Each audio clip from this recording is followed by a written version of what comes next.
Brother Chairman, I thank Elder Wilson and each of you for your very kind wishes. My personal statistic as of today is 50. This morning I received a text from a colleague saying that he hoped I would enjoy this day spent with my loved ones, and I said, no, I'm spending it with annual council. But then I thought, actually, I am spending it with loved ones because I am spending it with brothers and sisters in Jesus Christ. And I thank you for your fraternal good wishes. This isn't a report on archive statistics and research. It is, in fact, a report on church statistics, on mission trends and resources. Let me first say, as I go through this, if you want to know more about anything that I'm saying, we have resources for you on the ASTR websites. First, all the church's statistics from 1863 are available at adventiststatistics.org. In addition, statistics from the surveys that we've done of church members around the world are available at adventistresearch.org. And in addition, at adventistresearch.org, you will find analysis, both of the data from the surveys and of the official church statistics. What I'm going to be focusing on today, though, of course, is those official church statistics. But, Brother Chairman, I'm not just going to be presenting statistics that you could all find out by going to the website. I will share a few of those just to give us a baseline, as it were, but it does seem to me that part of the reason for having somebody in my position is not just to tell you what you can easily find out for yourself, but to do some analysis of trends, things that you wouldn't necessarily have the time to find out. But let's start with a few basic statistics. In a minute, I'm going to show you our latest membership.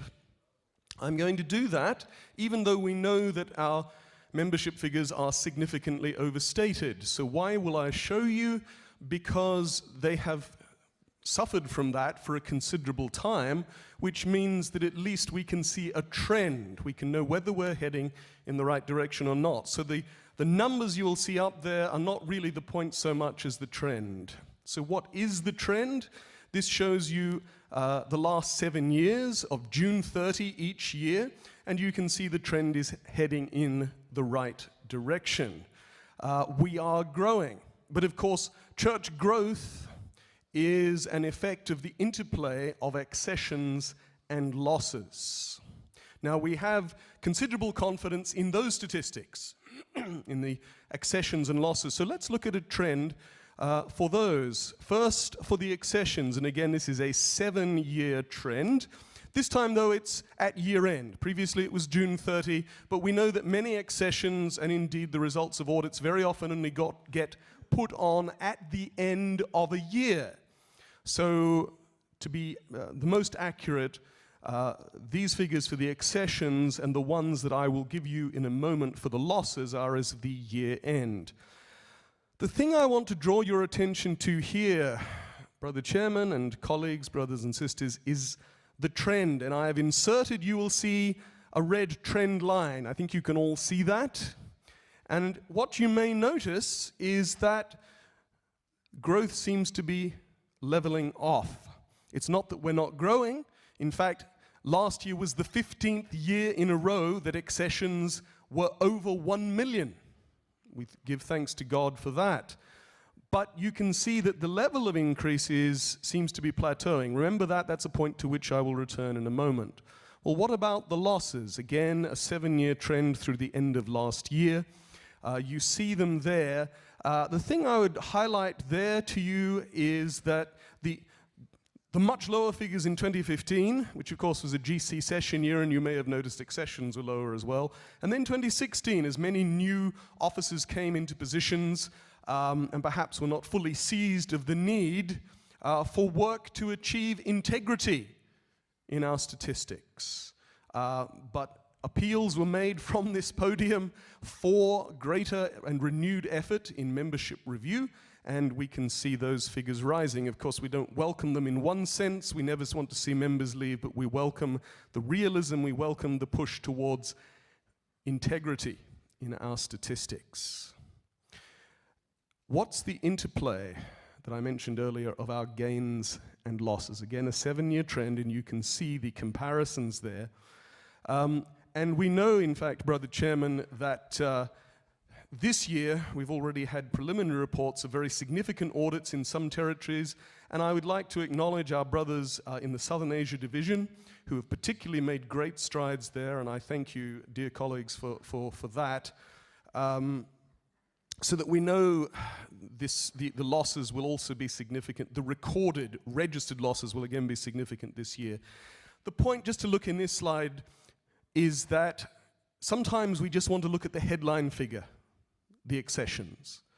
But accessions have to be borne in mind with the losses, which literally, as you can see, undercut the gains. Before I move into some deeper analysis, Brother Chairman, I do want to just share one slide, which I share each year, and we update each year as statistics get finalized. In the 54 years since 1964, 37,592,451 people have been members of the Seventh-day Adventist Church. It's exactly that figure. That's what's reported. Now, why do I say since 1964? Because starting in 1965, we started to record not just total membership and baptisms, but also losses. And unfortunately, in that time frame, of those 37 million, the number that have lost is at least 15,132,555. We know that's a minimum. And so now that figure, which I share each year, has now passed 15 million, which means our loss rate continues to be 40%. We need to do better at nurturing and discipling our church members, especially the young and especially new converts, but not only them, because middle-aged people leave the church and people who've grown old in the church also leave the church. All need to be discipled. For the rest of this report, Brother Chairman, I'm going to do some analysis, and it's going to reflect some of the differences in the church. You know, in one way, any of us who have traveled, we all know that the church is different. We see that partly in local churches. Adventist local churches may look different. They may be in different climates and different conditions, but wherever they may be, they are all Seventh-day Adventist churches. Whatever continent they are on, whatever their architectural style, they're all Seventh-day Adventist churches. We know this difference, Brother Chairman. We also know that there are differences in worship styles. We know that there are differences in the wider cultures and indeed in church cultures too. But there are other differences of which we're less aware, and I want to give us a statistical insight into some of those, in particular the different resources that are available in the world and the different ways that they're used. Because I think that sometimes when we don't understand those, we can perhaps be a little impatient with other parts of the world. So what I want to do here is enable you at the end to be able to look around and say, the person next to me, the person sitting in front of me, the person sitting behind me, I have a better understanding now of the resources available to you and how you use them. So the next few slides are all going to show a division-by-division breakdown for 2018, but then at the end we'll look at a 30-year trend. So the divisions are, of course, the building blocks of the church. We also have the attached union, and so we'll be breaking the data down by those. So here's the first metric, the number of congregations per ordained pastor. And you can see that the top figure there is in the Southern Africa Indian Ocean Division, which has 29 congregations per pastor. Congregations, of course, the total of churches and companies. I think you all know that, but just to clarify. 29 churches per ordained pastor in SID, 16 and a half in ECD, but also 25 in SUD, down to 2 and a quarter in the North American Division and 3 in the Middle East North Africa Union.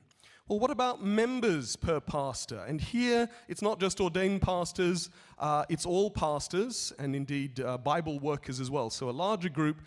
Here we can see, again, the top figure is SID with 2,600 church members per pastoral worker, SUD 1,600, ECD just over 1,400, The lowest figure, unsurprisingly perhaps, is MENA with 49, but then also the Euro-Asia division with 102 members per pastoral worker.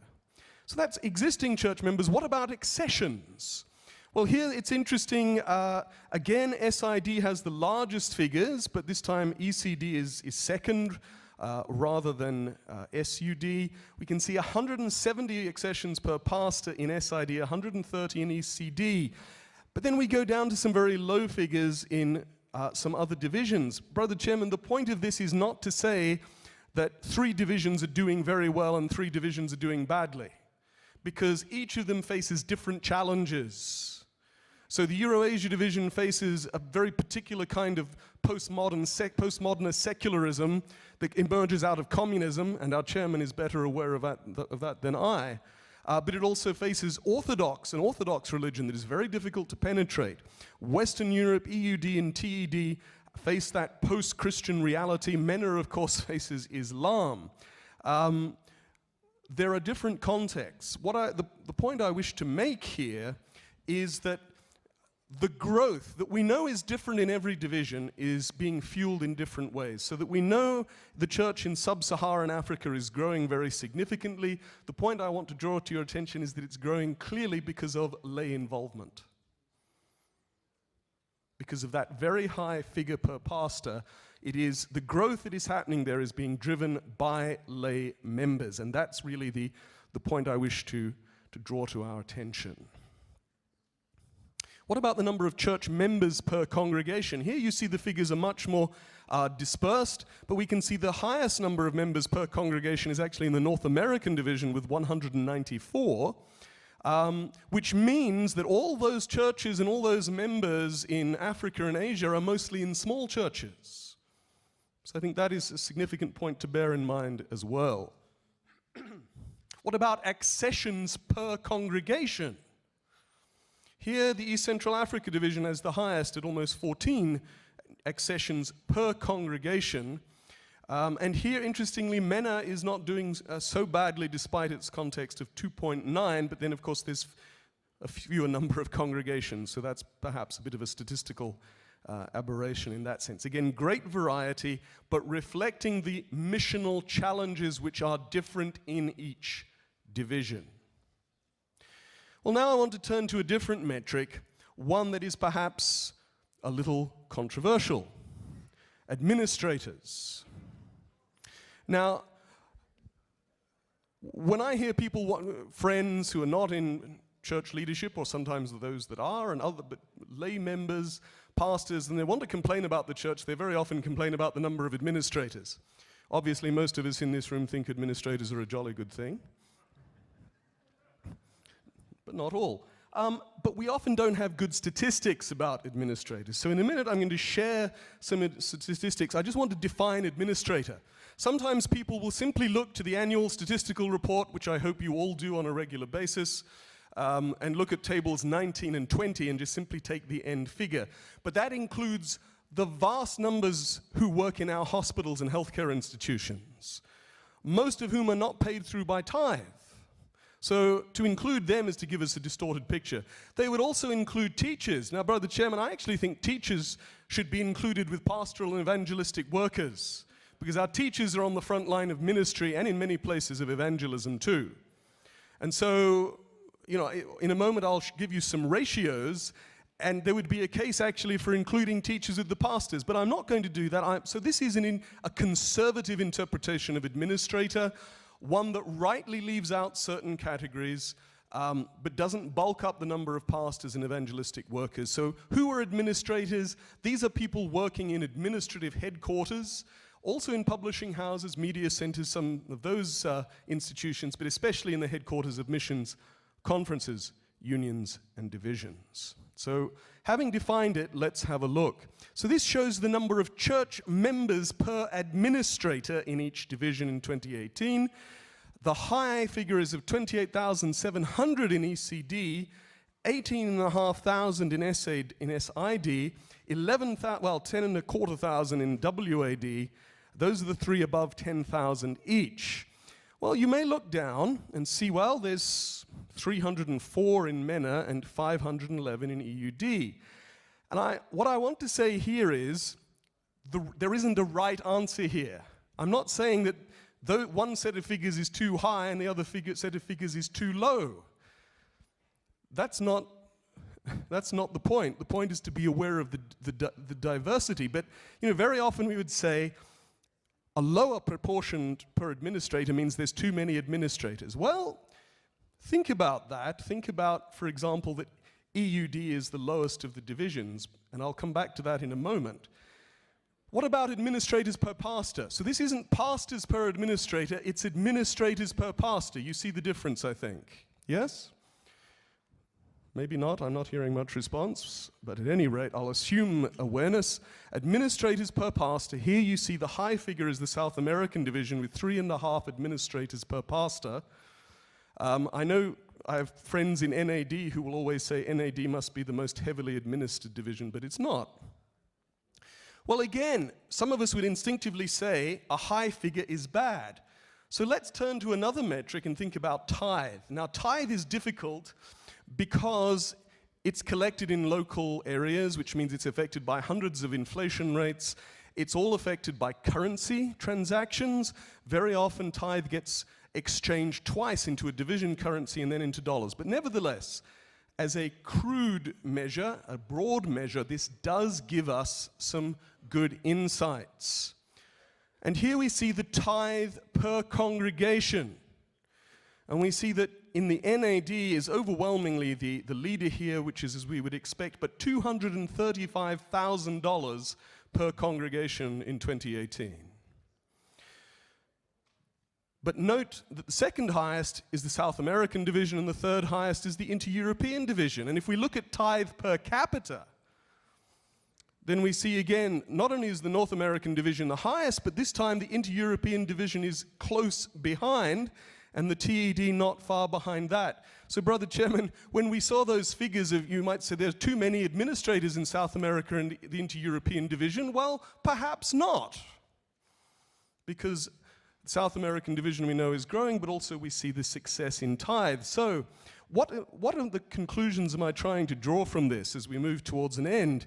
It's to say that very often the decisions about the resources that we have and the way they get used and the number of administrators we should have, the number of congregations, are decisions best taken at a local area because our local leaders will best understand the dynamics. Having said that, I now want to close with 2 slides that show a global trend. Having said all that, I don't think anyone here would disagree that we would want to see the great preponderance of church resources put into our pastoral and evangelistic workers rather than administrators. Would you agree with that? We'd rather put the resources into frontline workers. So what has happened in the global church? Let's acknowledge there can be differences in divisions, and that's fine, but globally, here's the trend over the last 30 years. The blue is pastors, the green is administrators. And remember, this is defined conservatively. You can see that the number of pastors has increased 85%, whereas the number of administrators has increased 300%.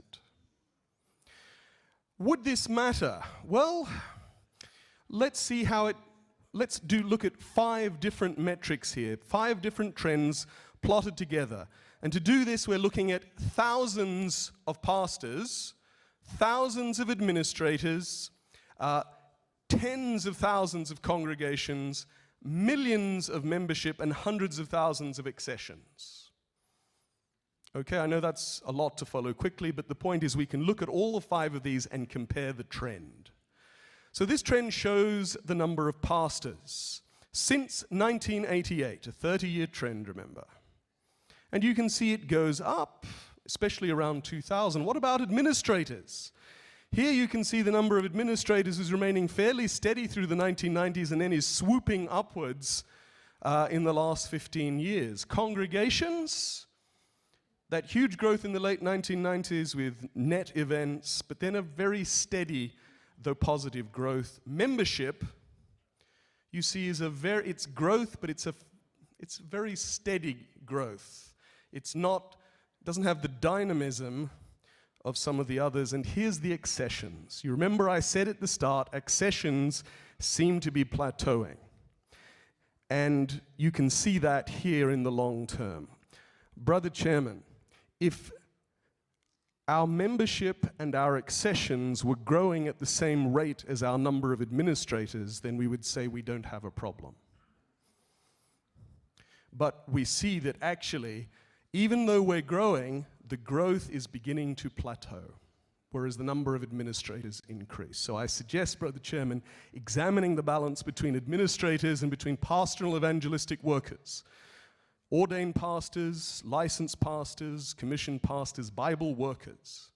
If we examine that balance, it might help us to see greater growth in the numbers of accessions.